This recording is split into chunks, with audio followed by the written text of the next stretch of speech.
podcast that shakes and stirs up pharmacy. Welcome to PBM on the Rocks.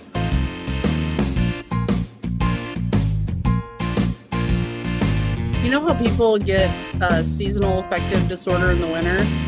I absolutely have summer affective disorder. It's so depressing. It's because of the heat, isn't it?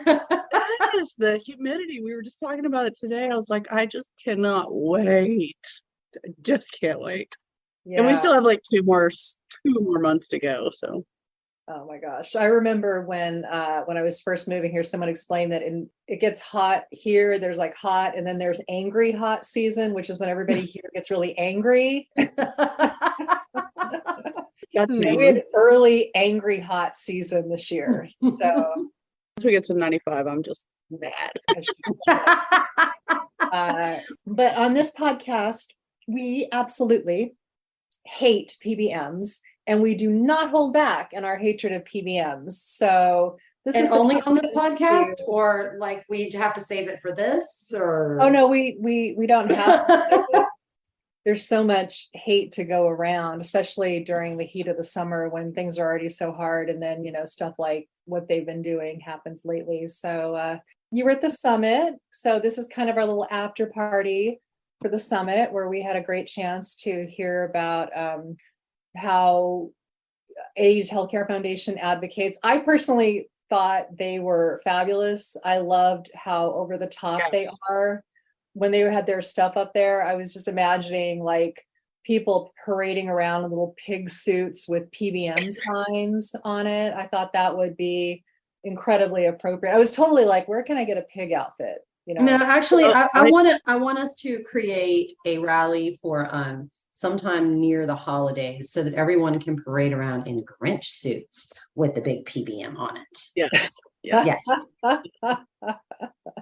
I loved what they do. I was just like, oh my gosh, I was so jazzed watching all of that, as you guys know, because I was like, and we're going to do this, and we're going to do this. Oh my gosh, where can we storm? Who can we storm? Well, storming Caremark, they're here in Arizona. So, I mean, I've often offered on behalf of pharmacists to drop flaming bags of dog poo at the front doors of all of the Caremark locations here. So I would totally drive the getaway car for you. This is why we're friends. Fortunately, yes. I have Teresa, who also is not just my friend, but my pharmacist here to keep me on balance. If I ever feel like doing something truly awful, she's always there to remind me. I don't know. I feel like she would throw the dog poop with you when it comes to Caremark. I don't know. Teresa, would you? Nodding. Yes, she would. Yeah, I wouldn't stop you. But I'd bail you out if I have to. Bail money provision is important. Yeah. And now we can be friends too. This is perfect. Yes, exactly. Yeah. So here's a fun fact, Brandi. So way back years ago now, when was it the FTC, Teresa? Was that the hearing you went to and you guys wore the gags? Yeah, Teresa and some of the PUT board members were in Washington, D.C. at an early FTC hearing. This is before Lena Khan. And they wore gags over their mouth in the room during the hearing. So I love it. Right up there with some of the things that you would have seen, AHF doing with their bold advocating for ending greed. So, and it was so intimidating. That room was crazy. It was full of people who were very quiet in suits, like stale lobbyists or lawyers, or I don't know. It was super scary. And then we like busted out with these gags. And I'm like, oh my God, I don't know what's going to happen here. Crazy. Yeah. That's so awesome though. I love it. We have an iconic photograph of all of them with their gags on.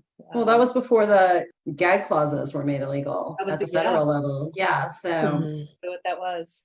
And now here we are. We've got this FTC, which is taking the thing seriously. So there's reason to hope. It's so crazy because for years, I grew up, my mom being in this business, and I would hear talk about this and hear talk about this. And I was just telling her, about the FTC hearing. And then about the last finance committee hearing, and she just looked at me. She just could not believe that after all this time, there's finally something happening. She just could not believe it. And so I was telling her, all about the hearings, and she said, I just don't understand why it has taken this long. And she's been in this business for 64 years now. And she's like, it's so sad. And she's seen lots of pharmacies go down because of PBMs. And, she's very proud of our fighting spirit. Is your mom there in Texas with you? Is she a Texas lady like you? Oh, yeah. She became the first pharmacy technician in our little town. Oh, wow. That's amazing. Yeah. It's pretty cool. And she still comes in and works when I can talk her into it. Good for her. That's so awesome. Yeah. So she's seen all of it, and she tells me stories all the time. She just can't believe what it's turned into. None of us can believe it, but the numbers just, I was talking to Shannon about, I just feel like, legislators need to see numbers from real people. Like they have to see what these real numbers are from real people. Because if we just talk about, like, for instance, DIR fees, one lump sum, it's just a number. It's just a number. And whenever you start applying it to actual pharmacies, and these people are like, and this is what they took from me, and this is what they took from me. And the poll that I've put up, the overwhelming majority of them say just for 2022, they're over $175,000 in DIR fees. Well, and that's in addition to just like the string of people answering on Twitter, where she's got a major string going of people chiming in on how much they've been assessed on DIR fees in the past year and what it is so far this year. It's really, really terrifying. There was one person that said it was like 300,000 last year. Yeah, that was mine. Assessed in DIR fees. Yeah. Yeah. Mine were 200,000 the year before, so it went up like a crazy amount. And how can anyone survive that? Yeah. And if I went to any legislator's business and basically went to their bank account or went to their little safe and just started emptying it out, well, then that's a whole different what they do, right? And then the pharmacy closures list we started on this little project, which has been crazy. It's crazy. In 24 hours time period, we have 200 that people have told us about. Wow. It's so heartbreaking to think of people that just want to serve their communities. And, they got into this not because they were trying to get rich. This is what they wanted to do. And don't get me wrong, it's a wonderful job. It's fantastic. But whenever you have that added stress of, can I pay the bills? Then what do you do? And then people who put so much time and energy into going to school, and then what do? They got to go work for a chain where they're miserable. The whole reason they got into independent pharmacy is so they wouldn't have to do that. Mm-hmm. It's so true. All of this reminds me of, we had a board member who, she used to make me laugh. She would talk about how, especially like trying to demonstrate what DIR fees, the effect of that was. She used to have this fantasy of going down to Larry Merlot's house in Naples and just stealing like a piece of his lawn every night until there was no lawn left. Right. That's actually really funny. Wake up and he'd be like, wait, is more of my lawn missing? Listen, if I can get lawn, it keeps disappearing. Where's it going? If I can get Ted Cruz through my door, I've invited him so many times. I invited him again today. If I can get him through the door, I swear I'm going to have him open his wallet and I'm just going to start taking money out of there. This is a DIR fee. $1. Reality. And how are you going to pay for lunch today? So Teresa and I have a friend, a mutual friend here who's an attorney, and he's a pharmacist, and he knows Ted Cruz. He says Ted is really like a really nice guy and a total gentleman, but that he's been misinformed about what is really going on with the FTC and with this whole, the investigation with PBMs. And I'm hoping that that's the case, because Mark's pretty smart. And, when he says stuff like that, I'm like, all right, Mark, I'll trust you, because When I think Right. of, I think of Ted Cruz as the guy that was at this hearing saying, well, I mean, we could talk about monopolies, but let's talk about the weaponization of the FTC instead, which was like, Right. we need the So weaponization of the off point. FTC for this. Yeah. Yeah, Oh I my really gosh. feel like his pushback is just so it's so not about anything to do with the pharmacy. It's just become a politicized issue, and it really needs to be not a politicized issue because Yeah, it's not. and it's hard, because like I have sympathy for everybody who's in this situation, because as a politician, you really can't be everything to everybody, but to keep your job, you kind of have to try to be everything to everybody. Right. This is that issue that's just, it's not, I would not call it obvious. I would call it more obvious now, because God knows back in 2016 when Teresa and I first met, and she was asking for my business partner and I, she was looking for assistance to try to get PBMs out in the news, and I mean, nobody had ever heard of that. So now, there's more of that. There's a poll that says that voters, of all things, voters would like to see more regulation on PBMs. So it's moved forward in a great way, but I wouldn't call it the most obvious of causes. So, on the one hand, I can kind of see how frustrating it is if you're a politician and you've got a base that's like, hey, the FTC is being used to something, who knows what, weaponized against something. On the other hand, this and Ticketmaster and big ag and big chicken and big sugar and big alcohol and big insurance and all these vertically integrated industries, like we kind of need to stop this. This isn't sustainable, and pharmacy, I think, is where we're going to feel it the most, because one of our good friends in the industry is famous for saying, if you don't think you need your pharmacist, it's because you're not really sick. But I promise you, when you're sick, you're going to want your pharmacist. And it's so spot on. Your doctor isn't the one that gives you the medicine. They write the script, right? But it's your pharmacist who's like, here's how you take it. And if you have a reaction, this is what you do. Call me, we'll help you out. Well, it's not the PBM's fault as far as drug pricing and independent pharmacies going under. They said so on Twitter today. Oh. And if they put it on Twitter, it's got to be the most reliable, truthful, right, bulletproof information out there. So don't worry, I responded. Did you? Okay, good. And I'm sure you were really compassionate, and you I was very thoughtful with my words. I'm so Who glad. said that? Who said that? Oh, PCMA, of course they did. Oh, okay. Yeah. Bless They're their so little trustworthy. bless their little stupid greedy hearts. Have they thanked you yet for all the pink corrections looking you're hearts. doing on They their have not thanked me for all their graphic corrections, and I've corrected many of their graphics because they had so many errors. It was really, somebody needs to be fired as far as their copy editor is concerned, because that was just blatant stupidity. And I corrected them all for them, and they have never said thank you. I do not know why. But really, who runs that account? Some of the stuff that shows up on there, I'm like, what is even happening? Like, you have got to be fired. And then the next week it's a totally different, sort of style. And I'm like, oh, that person did get fired and they hired a new idiot. They're all like, damn it, they keep correcting our graphics. We have to. I know.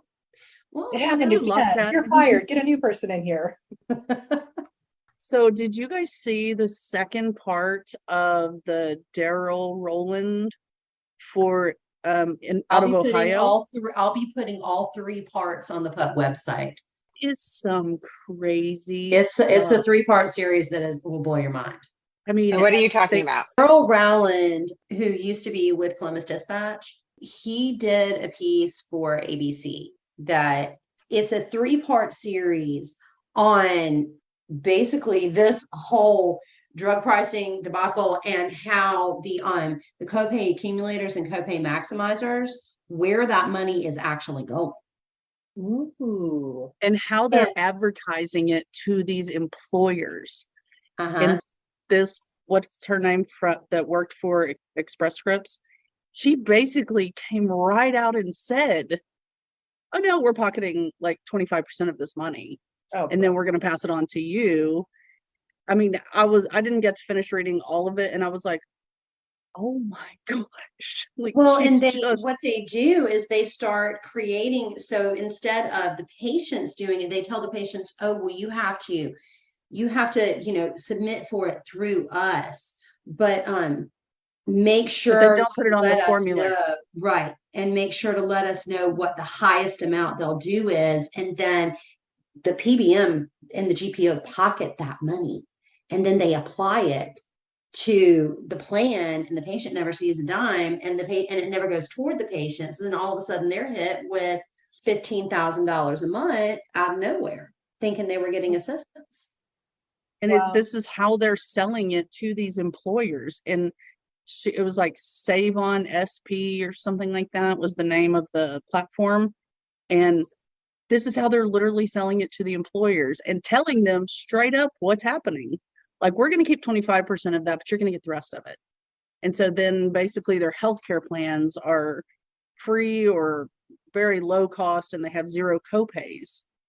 And they're using the patient assistance programs to take that money back, and then they're pocketing it. But then the patients don't ever actually get the benefit of the assistance except for that first little bit. And then after that, they run out and they're toast. Wow. I feel like even Satan's going to be like, you know what? You guys are too tacky for us. Like, like, we're evil, but that's evil. And sorry, man, we got no place in hell for you. You're going to have to go somewhere. That's just bad. That's really bad. I can't imagine a health plan being like, oh yeah, let's totally find a way to undercut our employees whose kids or whose family has some chronic illness. I don't think they're aware of that's what's happening is the thing. The way that it was written, it seemed to me that all of this was going on nefariously in the background, but it was being presented to the plan as, oh, but this is a good thing and you get $0. I don't think they have any freaking clue. And they're saying, so we're not going to put that drug on the formulary, and it's going to force that manufacturer to enroll these patients in these patient assistance programs, so that they know that they're never going to have to spend that amount of money. And that's basically what they're promising to these employers, that they'll keep those really expensive drugs off because the manufacturers have patient assistance programs, but it has to go through that plan so that they can get that money. Right. Wow. Talk about. And then of course, once it runs out, the patient is stuck with with the medication not being on formulary. So they have to pay full out. So copay accumulator programs are illegal in the state of Arizona.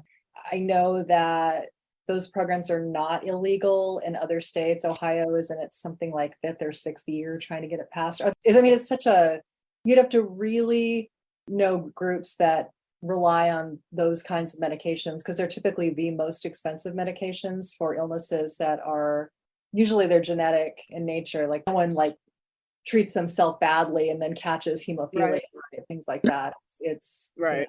Chronic and they can't help it. Wow. But then you can say that it's illegal in a state, but if you don't have a law that folds in anyone that's doing any dealing in your state, if they're not based in your state, then that's their workaround.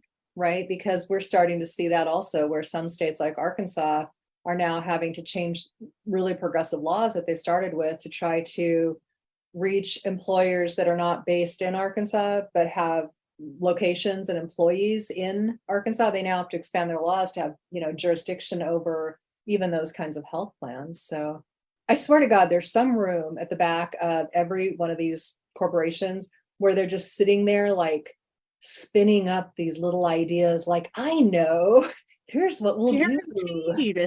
Guaranteed. It just it's some criminal masterminds who have plucked out of a prison somewhere and said, we're going to put you in here and you're going to be free, but you have to help us find every loophole possible. Yeah. And we'll share those billions with you.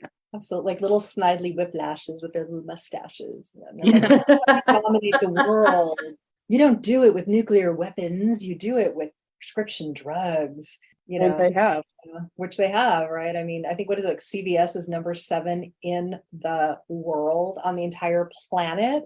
Well, you saw that Centene, our friends at Centene, who have basically, it's been proven they've been stealing from half the states in the nation. They posted $1 billion profits today. They 1 did. billion for Q2. Yeah.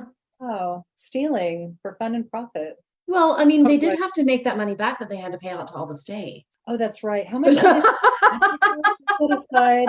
Wasn't it? I think it was $1 billion. It was $1 billion they put aside. So I'm guessing that was their goal, was to make that back.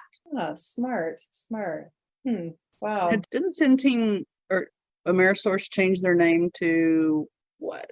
Was it Centene? Something to do with Centene? It's the stupidest thing that they're changing their name.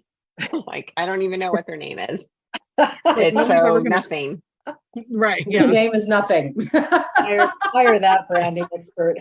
I want to. Scratch that. I think I'm wrong on that, but They should fire the people that are doing all the Express Scripts rebranding. What is their name? Evernorth. Evernorth. Why are you always going north? Evernorth. You're always going north. Forever North. Forever North. you're always Forever moving taking up your on that money. Fortune Yes, 15. exactly. We're ever increasing those fees. Oh, that would be the upward. Yeah, there you go. They must have picked that up in like a branding textbook somewhere, like, oh, we're getting in trouble with this name. If we change our name, nobody will ever figure it out. You know what I love? Every single hearing I've watched, whether it's FTC, Ways and Means, Senate Finance, not a single one of them have called them pharmacy benefit companies. Not one. Like, it's not working. We're never gonna do it. Oh, that's hilarious. Yeah. But they are just so committed. Pharmacy benefit companies. Not a single person has called them that. You're That I absolutely just right. got. It's never even spoken as that. Every single Yeah. one of them is pharmacy benefit managers, pharmacy That's benefit because managers. everybody knows that PBCs are not a thing. Right?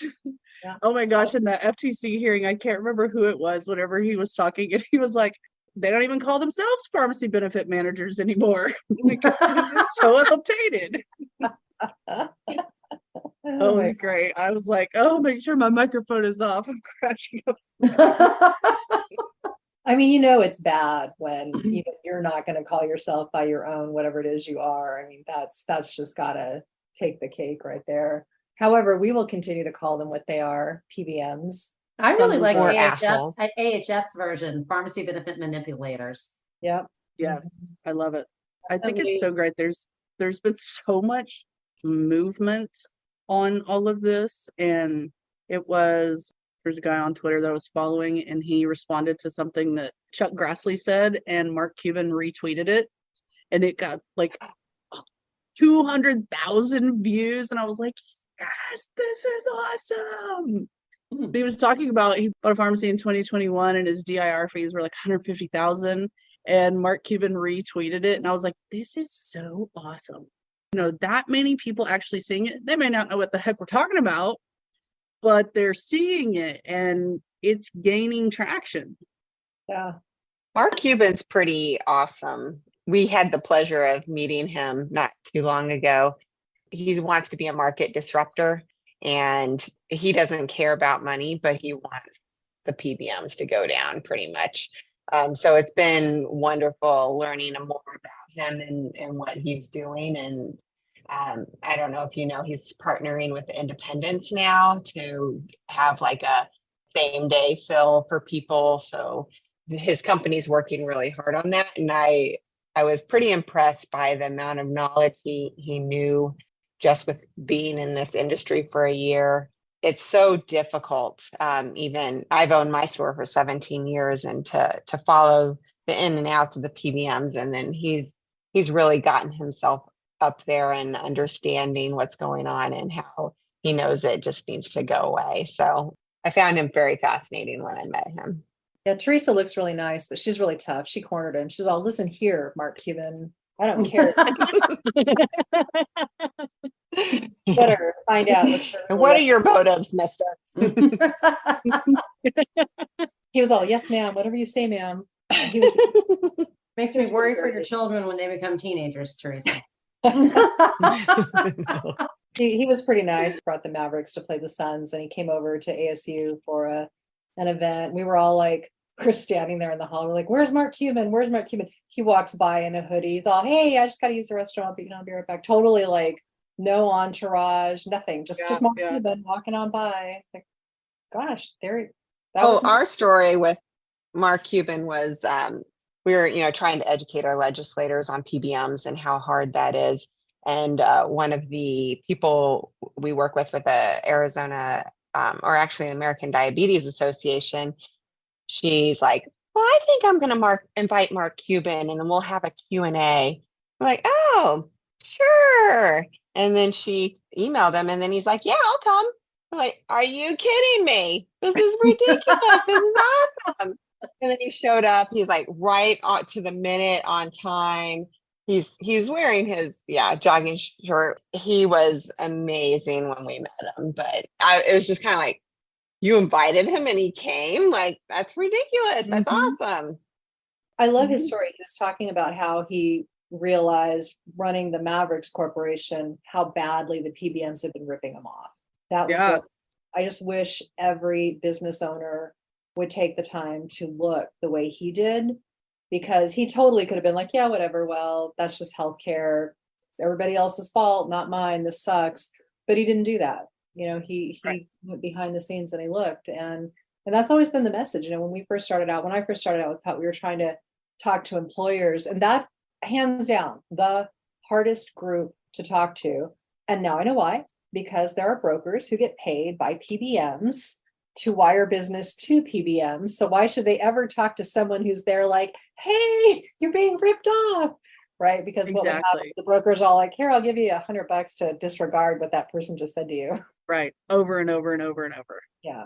And it's happening everywhere, but he's the one who actually has an audience that people are listening. So he's been so helpful to us getting our word out. Absolutely. Hey, so speaking of things that make you want to drink, Teresa, I got to know what's in your Yeti cup. So this is a slightly funny story. So in my mind, when I knew this was coming up, like, oh, I'm going to make a hurricane for sure. I that's one of my drinks. And then I also do like ginger ale with bourbon. So I'm like, oh, I'm going to have one of each. And then yesterday I'm like, oh, I'm out of juice. I can't make my hurricane, but I'll have my ginger ale and bourbon. And then I go like an hour before this, and I'm like, I'm out of ginger ale. I'm going to kill myself. So I'm drinking expired Pedro Punch. Expired Pedro Punch. Pedro Punch, which is like just some kind of old time soda, but it's expired at my pharmacy, so I took it home, and then I've added that to some Kentucky bourbon. Nice. It's like a hurricane, but not quite. Yeah.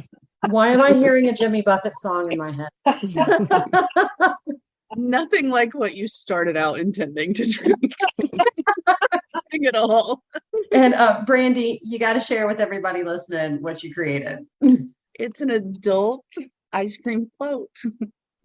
Dr. Pepper float. Dr. Pepper float ice cream. Dr. Pepper, a little log head. It's fantastic because it's hotter than Hades here. It answers the question, does ice cream float in vodka? Actually, yeah. It lowers the freezing temperature, so it makes it a little creamier.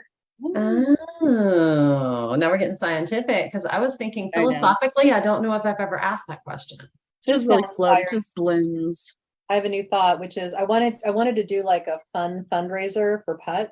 And I thought it would be fun to get like a celebrity mixologist and then have people like show up and learn. But now I'm just thinking, why don't we get a bunch of pharmacists together? Because you guys know chemistry behind all of this. And then you can be like, hey, expired Pedro Punch with alcohol is actually really good, or creamier ice cream because of vodka. I mean, things like that, right? Things that, because, who's going to be the best mixologist? Obviously, it's going to be your pharmacist, right? Exactly. I'm drinking, because it is really hot here, I'm drinking a lime Rickey, which I learned was a drink invented in the 1880s by somebody named Captain Rickey. And it's made with bourbon and lime juice and sparkling water. So that sounds refreshing. It is. Yeah. I was thinking today when I was like, what am I going to drink? Turned out to be a really good choice. I'm happy with it.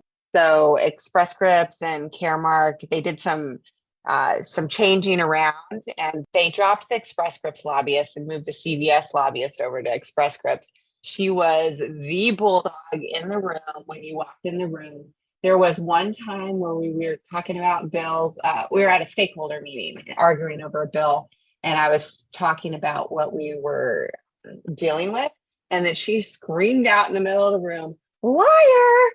I'm like, oh my God, I hate you. And so I hated this woman. Everybody, like, she had it in with legislators. We couldn't get anywhere. Like, nothing was happening. So when she was let go, we swallowed her up. We turned her over to our side. And she just helped us pass a PBM regulation bill in Arizona with zero opposition from the PBMs. And I'm telling you, she is amazing. I'm super happy. We aren't going to let her go if we can try to afford it and keep her with as little as independence we have to pay her bill. But yeah, that's amazing. So if you can hire a PBM ex-lobbyist and convert them over. So fantastic. Now, Teresa, because you've said that, probably the next non-disclosure those poor people have to sign is going to be one saying that they're not allowed to work for an independent pharmacy for at least 10 years after they leave. Best thing ever though is when they figure out, what their ex-employer or ex-client was doing, because like the moment they get it, they just don't ever seem to go back. And she has this ability to be so cold-blooded there at the table, which I'm personally grateful for, because I always thought of myself as being very stoic and calm. And I walk out of those meetings filled with rage. Sometimes I can't even speak when I'm in. They'll be like, does anyone want to say anything? And I'm like, I know I should say something. And I'm so like enraged that I have to just be like, nope, I've got nothing to say. No, I'm gonna be like that rage character, right? In the one Disney film. Inside Out. Rage character, like all this fire, coming from my head and everything. That explains the text you send me during those. Yeah. Oh, it's horrible. If you want to get your high blood pressure up enough to kill yourself, that's the way to do it. Is show up at these PBM stakeholder meetings. Oh yeah, that's bad. It is sad. Yeah, I mean, the whole situation is sad. PBMs are assholes and they're jerks and shouldn't exist. And they've been the main problem I've had in my business for 17 years. And I am so happy that I think there is some potential for some bills coming in federal, to help us soon, hopefully. So, well, the summit had a lot of really good things to say about stuff. I mean, he was really informative as far as, and I thought it was great. I loved how he just kind of ran down everything. And, I asked the question about Senator Warren, what she had put into the bill that Senate Finance was hearing. And honestly, I really expected him to say, like, there's not a snowball's chance in hell that would ever get passed. And, it wasn't a no. It was not a no. And I was so excited about that. And then when we got to the hearing, and it really sounded like they've been hearing us, and, they left out a lot of the things that, had this been a year ago, I would have probably been jumping up and down and screaming like, I can't believe I left this out. I can't believe I left this out. But it was like this message over and over, like, there's more coming. There's more coming. So it was like they were trying to be really focused on this bill and not have this extraneous stuff. Let's be really focused. Let's get this passed. And then we're going to come back in the fall and we're going to focus on these other things, which I think is the right way to do it. So I'm really, I'll take anything. Yeah. How great that Elizabeth Warren mentioned unwinding ownership between PBMs and pharmacies. Finally, somebody's grasping it for years, and to see her say that was just like, thank you, because she isn't one of the ones that jumped on immediately and got this. She's so smart, but she wasn't an early adapter of this problem. And now it's like she's sort of more than made up for that. She's on board, she gets it, and now she wants to see it really taken apart and dismantled. And I am 100% for that. You know, I mean, it's not going to change until every way those guys can suck out money is cut off from them. And I have no mercy when it comes to that. They should not be doing anything except claims processing, and any negotiations that they are doing in favor of anybody to be fiduciarily handled, not going to them for quote unquote negotiating, whatever it is they're negotiating. Negotiating with pharmacies. Like every time I see that, I'm like, really? Mm-hmm. The pharmacies can negotiate the prices. That's always super fun when they say that. That's what I'm saying. I'm like, I've never had a two-way conversation with any of you bastards. Like, what are you talking about? I got a fax today from Caremark telling me that they're changing an addendum, and it is this. This is what it is. So that's what I got today. That was today's Which, issue. by the way, it had already gone into effect when you got the fax. Yeah. And the fact that it is 2023 and they are communicating this to you by fax is another problem. We're in possession of emails from these PBMs that say we do not negotiate. We do not negotiate our contracts with pharmacies. So, you know, for whatever that's worth. I just changed. I left my PSAO and went direct contracting. I can't tell you every single one of them on the cover sheet was, these rates are non-negotiable. Okay, so who are you claiming to negotiate with? Because it's not this pharmacy. They just lie. They just, you know, they make up stuff. Like, you know, Teresa and I were sitting in a meeting when the PCMA lobbyist said this thing, literally said, oh, there's been a huge misunderstanding. We don't make the pharmacy networks. We manage them. And we're like, what? And now, of course, PCMA has got this big thing out there, like, we create pharmacy networks. It's like, well, which is it? Do you create them or do you manage them? And then what's the big misunderstanding in that case? It's so frustrating. And obviously they manage them when they're PBMs and they create them when they're PBCs. So they can... Whoever's running the account today, we don't know.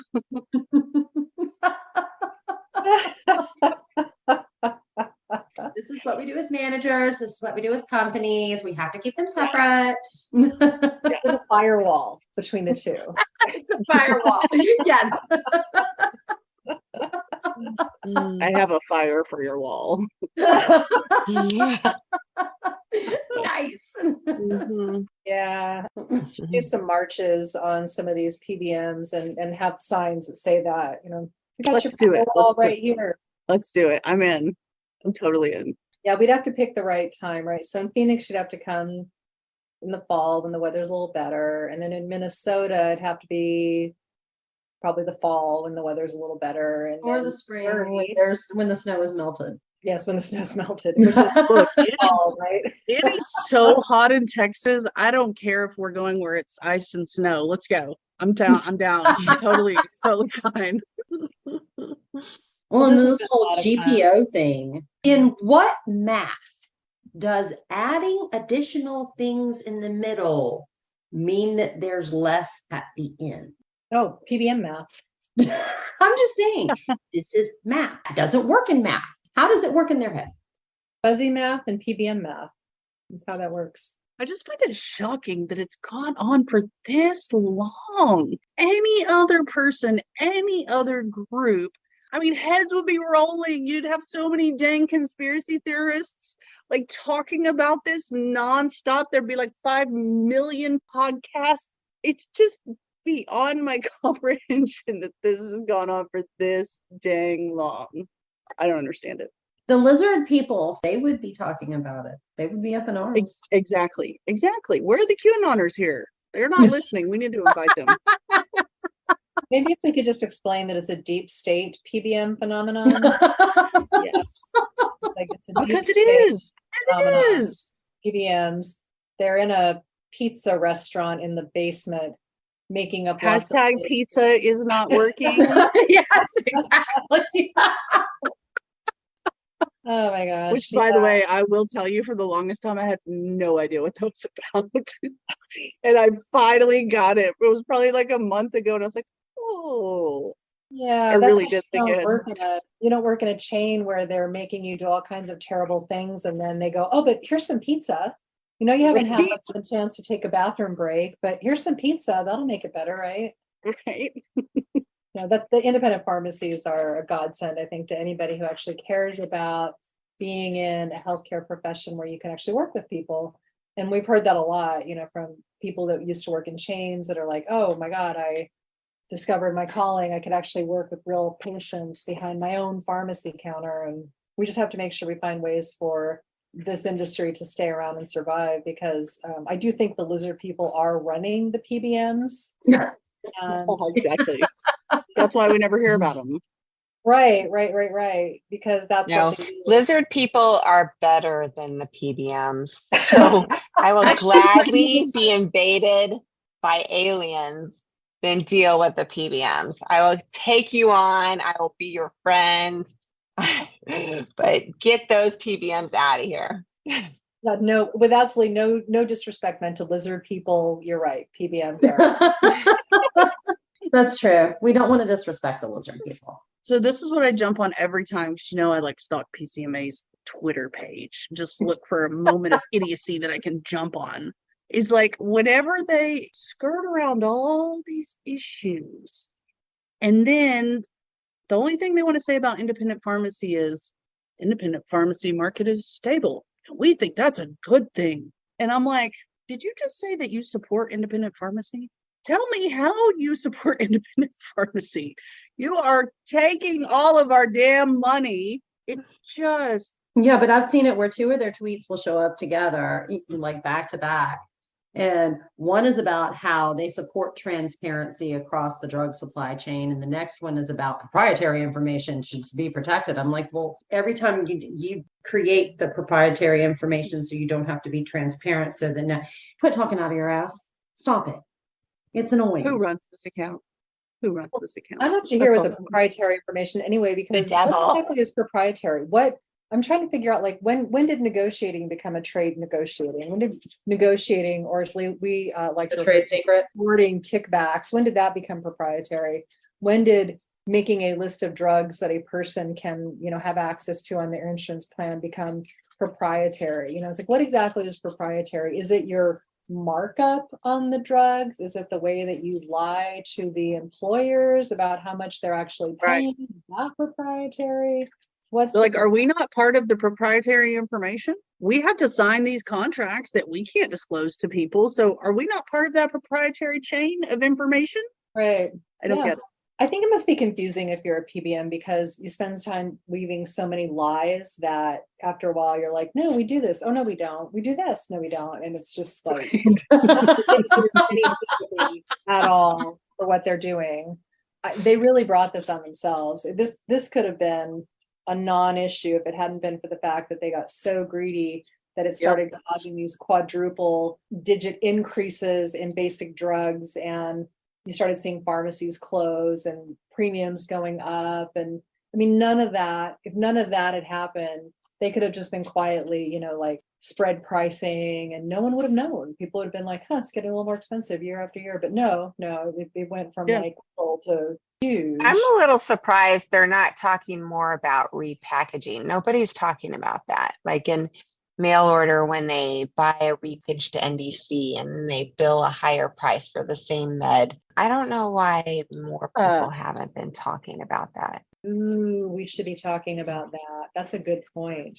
That's part of the scam. Yeah. It's huge to me to find out that kind of fraud, like for the legislators to hear that.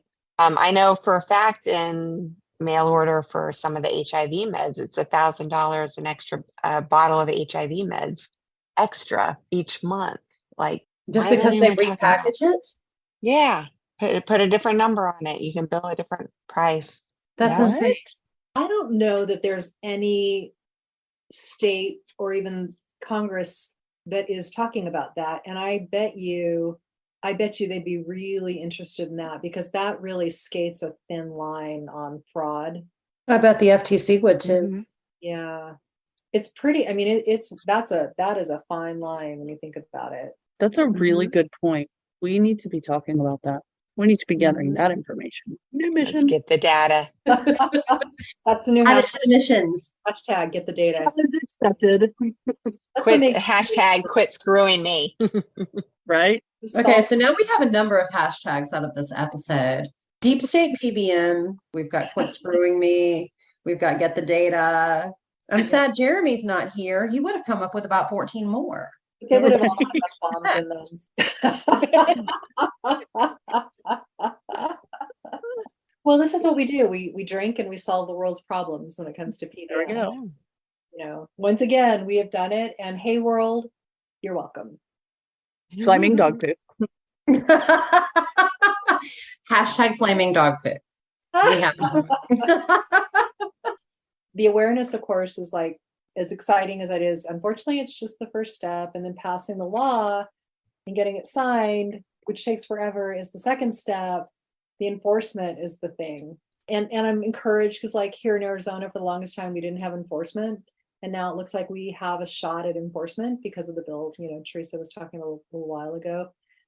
So that's good. That's good for us, you know, but Well, they've built in some enforcement into the Senate bill, the finance bill, sorry. So there's like several parts in there, you know, addressing enforcement, which I think is the smartest thing that they've done on any pharmacy bills, because most of the time it's not built into it. So it'll be interesting to see what happens when they come back. They have 12 days before the government shuts down or something when they come back. So maybe they can put this one to the top of the agenda and then I hope. We're going to save a ton of money if you pass this bill. you want to fund the government? Here's an idea. We'll be able to delay the budget crisis for like actually till 3 years from now. And, you know, hopefully everyone that's listening can reach out to their legislators during this break, get them in and talk to them about it. Like, I think that this is such a huge opportunity for us. Bombard them, social media, email, phone calls, whatever. I mean, it's not hard. You know, there's the templates that Shannon was telling me about that's, you know, on the website. Like, just bombard them, blow them up. Right. The one time I just made one phone call and they were calling me back asking when they can come in. So it's not even that hard you might just need one email. I think that's the thing is sometimes the hardest action is just picking up the phone and making the phone call. You know, sometimes that's the thing that just needs to be done. If you can get over that, then the rest of it starts to really fall into place. So I think that's good advice. Yeah. So true. Yeah. The day is coming. Their end is near. We need to seal the nail in the coffin right now. I thought Get you put it the stake done. through the heart first. With vampires, isn't that right? You stake the heart and then actually, you know if you They're nail the tempted to chop off coffin the head and they're burn the body alive, too. if they're alive inside the coffin, that's even better. Let them die a slow death. Yes. But I think to Teresa's point, since they've made a practice out of slowly cutting off the air for pharmacy, why not let them experience a little bit of what that's been like so that they can understand? I'm down with it. Well, you Straw can through the dirt. Just like a little I straw. will say just a I little do dirt. know 3 more Arizona pharmacies that are selling right now. So we're going to be down 3 more Yeah, that's that I know of. Oh, There's only like 5 left then. So sad. Are you serious? We have like 100 and some, maybe, by what the real definition is. But then the ones that we actually know, like I only really know of like 30 at the most in the state. And I've been talking to 3 of them and they're all going down right now. So. I mean, it's sad, but really, like, you can only take so much. Yeah. And And then- with this DIR apocalypse. that. Yeah, I'm waiting for this wave of bills to help our PBM situation. I think that says something too, because, you know, we're kind of seeing their ivory towers, if you will, start to crumble because they're not winning in court. They are now not winning with legislation. The only hope they've got is to swindle and lie. In Missouri, we've been talking from time to time about how the unions have been carrying the PBM water, and now the unions are like, wait a minute, are we being played here? And of course, we've got relationships with union folks who know all about what's going on with PBMs, and they're spreading the word about that. So it's crumbling. It's definitely crumbling. It's just they have so much money. How long can they hold out, right? F you PBM. Well, now that we're coming to the end of our drinks, any last thoughts? Well, I want to Keep fighting. Keep fighting. Yes, let's drink to keeping fighting. And I just want to take a moment to say thank you all for joining us today. And we are going to prevail. You heard it here first. Yes. Yes. It's coming soon. Hashtag middle fingers in the air.